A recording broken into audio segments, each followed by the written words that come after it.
ಎಲ್ಲ ಪ್ರೀತಿಯ ವಿದ್ಯಾರ್ಥಿಗಳಿಗೆ ಲರ್ನ್ ಈಸಿಲಿ ಚಾನಲ್ಗೆ ಸ್ವಾಗತ. 8ನೇ ತರಗತಿ ಸಂಕಲನಾತ್ಮಕ ಮೌಲ್ಯಮಾಪನ 1 ಮಧ್ಯವಾರ್ಷಿಕ ಪರೀಕ್ಷೆಯ ಗಣಿತ ವಿಷಯದ ಮಾದರಿ ಪ್ರಶ್ನೆ ಪತ್ರಿಕೆ.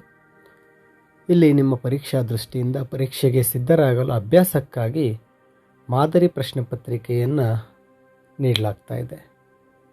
ವಿದ್ಯಾರ್ಥಿಗಳೇ, ನಿಮ್ಮ ಪರೀಕ್ಷೆಗೆ ಈ ಪ್ರಶ್ನೆ ಪತ್ರಿಕೆಯನ್ನು ಬಿಡಿಸುವುದರಿಂದ ನಿಮ್ಮ ಮಧ್ಯವಾರ್ಷಿಕ ಪರೀಕ್ಷೆಗೆ ಸಿದ್ಧರಾಗಲು ಬಹಳ ಸಹಾಯಕವಾಗಿದೆ ಅಂತ ತಿಳಿಸುತ್ತಾ, ಇಲ್ಲಿ ಮೊದಲನೆಯ ಒಂದು ಮೇನನ್ನು ನೋಡೋದಾದರೆ ಸಂಕಲನದ ಅನನ್ಯತಾಂಶ.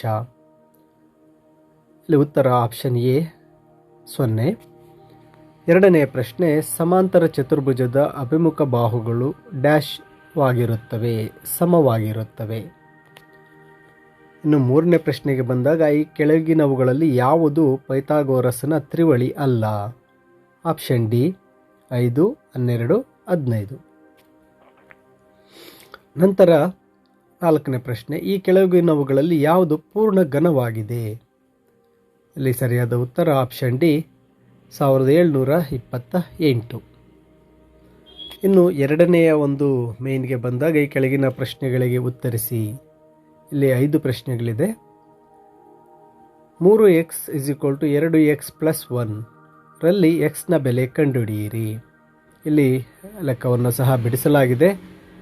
3x - 2x = 1, x = 1. ದತ್ತಾಂಶ ಎಂದರೇನು? ನಮಗೆ ಬೇಕಾಗಿರ್ತಕ್ಕಂತಹ ಮಾಹಿತಿಯನ್ನು ನಾವು ದತ್ತಾಂಶ ಕ್ರೋಢೀಕರಿಸ್ತಕ್ಕಂಥದ್ದನ್ನು ದತ್ತಾಂಶ ಎಂದು ಕರೀತೇವೆ. 3/8 ರ ವೃತ್ಕಮ ಬರೆಯಿರಿ. ವೃತ್ಕಮ ಅಂದಾಗ 8/3 ಆಗುತ್ತೆ. ಇನ್ನು 8ನೇ ಪ್ರಶ್ನೆ, x + 5 = 10. ಇಲ್ಲಿ x = 10 - 5, x = 5. ಇನ್ನು 9ನೇ ಪ್ರಶ್ನೆ, ಒಂದು ಇಡೀ ಮತ್ತು ಅದರ ಭಾಗಗಳ ನಡುವಿನ ಸಂಬಂಧವನ್ನು ತೋರಿಸುವ ನಕ್ಷೆ ಯಾವುದು ಅಂತಿದೆ. ಪೈ ನಕ್ಷೆ. ವಿದ್ಯಾರ್ಥಿಗಳೇ, ಇಲ್ಲಿ 2 ಮೇನ್ಗಳನ್ನು ನಿಮಗೆ ಉತ್ತರ ಬಿಡಿಸಿರ್ತೇನೆ. ಇನ್ನು 3ನೇ ಮೇನ್, ಇಲ್ಲಿ 2 ಅಂಕದ ಪ್ರಶ್ನೆಗಳಿದ್ದು ಇವುಗಳನ್ನು ನೀವೇ ಅಭ್ಯಾಸ ಮಾಡಬೇಕು. ಇವುಗಳನ್ನು ನೀವೇ ಬಿಡಿಸಿ ಒಂದು ಪ್ರಾಕ್ಟೀಸನ್ನು ಮಾಡಬೇಕಾಗತ್ತೆ. ನೆನಪಿಡಿ, ಇದೊಂದು ಮಾದರಿ ಪ್ರಶ್ನೆ ಪತ್ರಿಕೆ. ನಿಮಗೆ ನಿಮ್ಮ ಶಾಲೆಯಲ್ಲಿ ಬೇರೆಯ ಪತ್ರಿಕೆಯನ್ನು ನೀಡಬಹುದು ಅಥವಾ ಇದೇ ರೀತಿಯ ಪ್ರಶ್ನೆ ಪತ್ರಿಕೆಯನ್ನು ನೀಡಬಹುದು. ನಿಮ್ಮ ಪರೀಕ್ಷಾ ಸಿದ್ಧತೆಗಾಗಿ ಒಂದು ಮಾಡೆಲ್ ಕ್ವೆಶ್ಚನ್ ಪೇಪರನ್ನು ನಿಮಗೆ ನೀಡಲಾಗಿದೆ.